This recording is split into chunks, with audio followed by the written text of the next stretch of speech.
Good day. I'm Brother Maximilian Joseph Connolly, a Franciscan Brother of Peace, and this is my good friend Shannon Fahey. He's an Eagle Scout and a Knight of Columbus. And we're here, you may be asking yourself, what does the Church have to say about contraception and abortion? Well, why not look to the Youcat? And after a few minutes of theory on these topics, then we'll look for a real-life example as a trained sidewalk counselor and associate of the Franciscan Brothers, Michael shows how to save real lives out on the streets. Now, what does the Youcat say on the topic of contraception?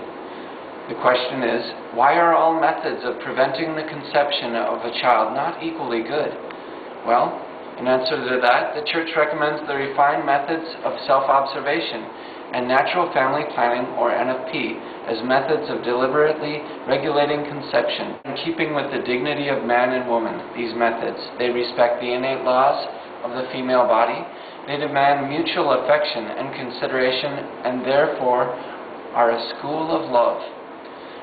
It's ecological, holistic, healthy, and an exercise in partnership. On the other hand, the Church rejects all artificial means of contraception, namely the chemical methods, the pill, or mechanical methods, for example, condom, intrauterine device, or IUD, and surgical methods such as sterilization. They can have an abortifacient effect, which means they cause a very early abortion.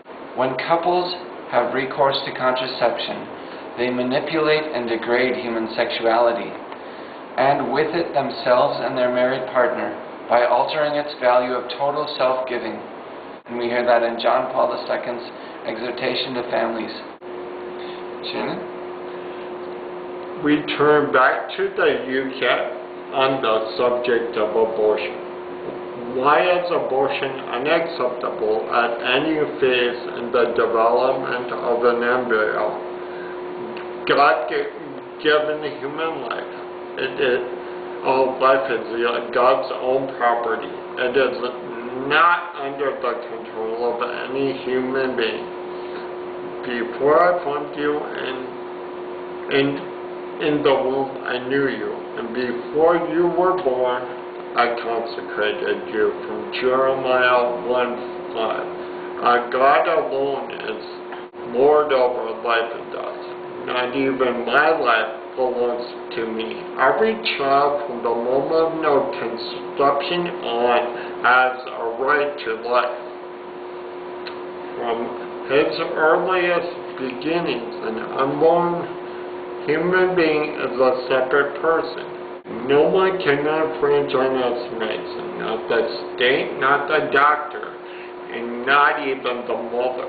Turn to Blessed Teresa of Calcutta, who God gave us the courage to protect every unborn life. For the child is God's greatest gift for the family, for our nation, and for the world. Can a handicapped child be aborted? No. Aborting a handicapped child is always a serious crime, even if it is done with the intention of sparing the person's suffering later on. Pope Benedict XVI states the diagnosis of disability in the unborn child cannot be a reason for abortion, because a life with such a disability is also desired and appreciated by God. And here on earth, no one can ever be sure that he or she will live without physical or spiritual limitations.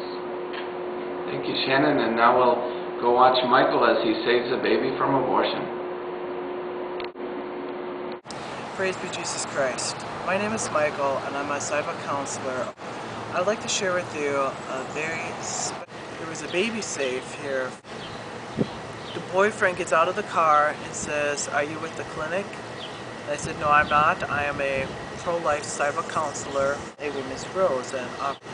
And so then the boyfriend started asking me questions about, why do you think abortion is legal? Why do you today? Why are you out here? Why do you care so much about us? And I just told him, I said, you know, I care about you, I care about your wife, I care about your child. I don't know what you guys want to do, but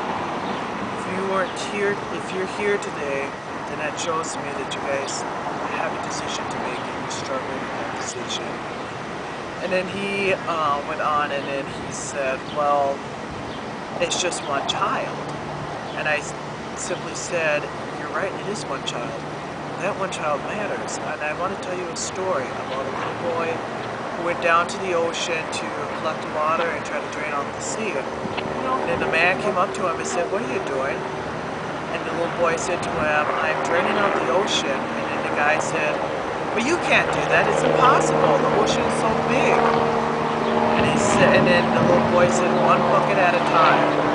So this guy told him, one life at a time. Our friend was very touched, and when I talked to him a little bit about scripture, about God, and how he will forgive you, and how you, Daddy, need to be a hero to this child, instead of sitting there watching, you know, like that son or daughter gets sucked down here from high school into a vacuum and then getting a foot cut up and then thrown into a dumpster.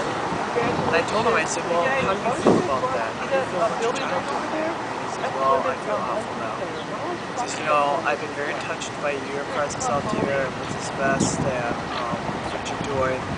So I'm going to go in there and I'm going to try to get my girlfriend out of there. So then about an hour later, he came walking out, and I offered him the healing literature. He comes up to me, pulls the car towards the driveway, and says, "We kept our child." God bless you. Thank you for choosing life for your little child.